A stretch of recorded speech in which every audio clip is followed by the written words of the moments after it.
Lon Chaney and Vincent Price would have felt right at home tonight in ChillerCothe. Zombies walked the streets to the Historic Majestic Theatre to advertise the first annual WB53 Halloween Bash at the theater. Ooh, isn't he scary?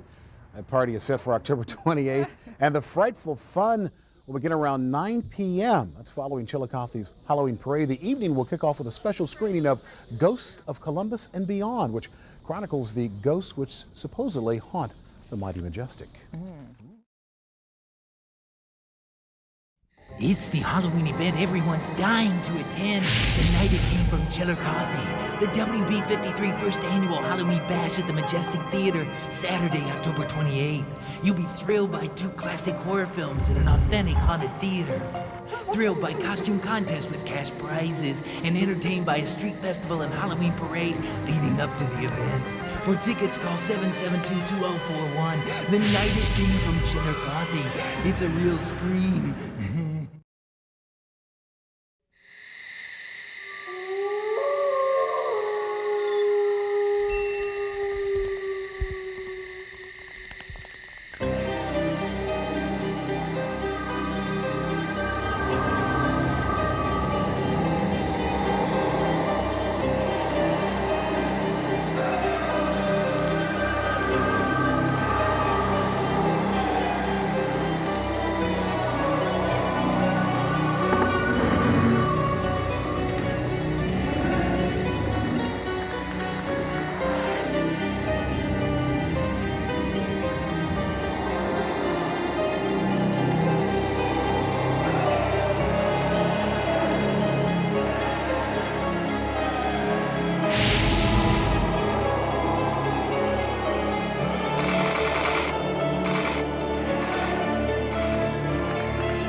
Everybody, the Michigan Ride.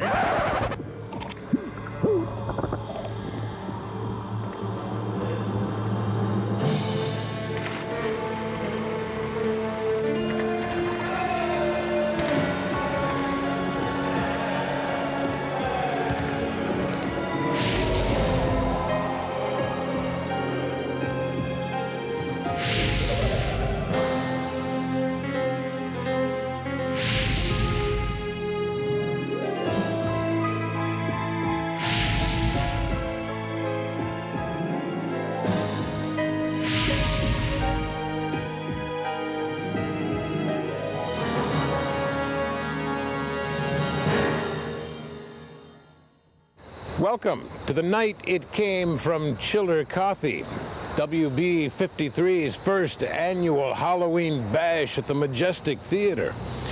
And with all its haunts and history, what better place to celebrate the season than the Majestic?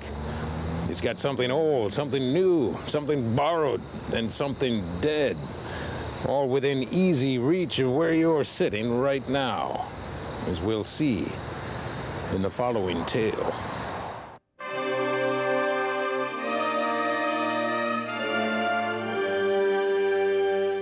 Majestic, a perfect name for the Queen of Chillicothe, the oldest continuously operating theater west of the Alleghenies. The box office opened in 1853, 141 years ago.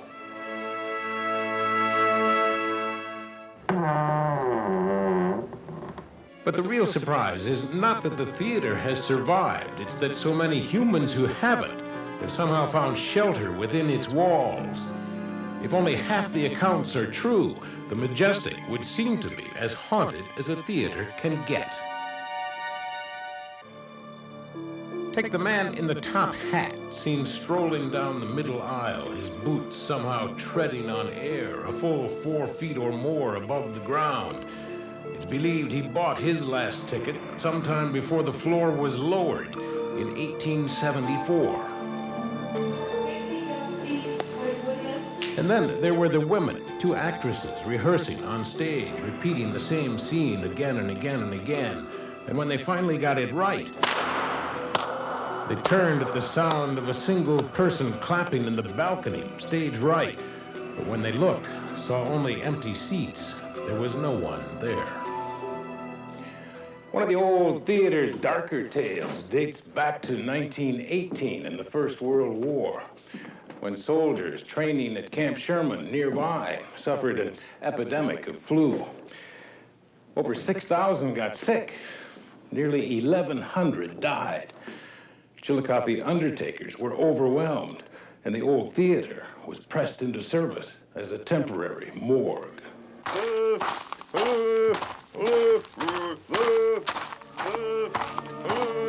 Bodies, or so the story goes, were kept in downstairs dressing rooms until they could be embalmed upstairs on the stage itself. Harried undertakers dumped the liquid leavings of their unhappy craft out a stage door and into what's known even today as Blood Alley.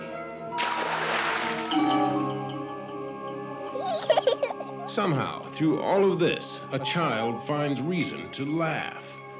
At least that's the sound visitors swear they've heard in quiet moments beneath the stage. Laughter and a child's footsteps. And in a mirror, a hint of something moving past a dressing room door.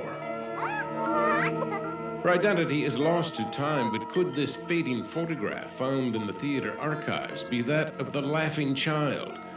If so, might not other former players, long gone from the Majestic stage, lured by a curtain call from beyond the grave, have somehow found their way back for just one more bow?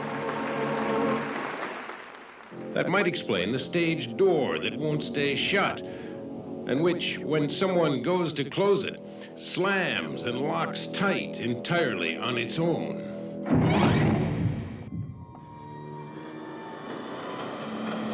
And the fog, a malevolent mist that billowed up through the catwalk floor as if intent on nudging a panicked stagehand from his peg rail perch high above the stage to his probable doom below.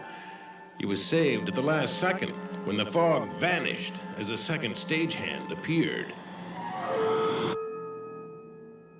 And there is something about the attached hotel where a woman was headed for the second floor when a friend called out in jest, "Is that where the ghost is?" She stopped just beyond reach of what she insists appeared at the top of the stair. A shadowy figure, caped and hooded like death itself, that silently faded away. Finally, there are the knights, found on the walls of an abandoned Masonic hall on the theater's top floor, last remnants of some long, silent, secret ritual. It said the workman who peeled away flaking wallpaper to reveal the first pair of eyes was so unsettled by his discovery that his screams could be heard on the street outside, a full 4 floors below.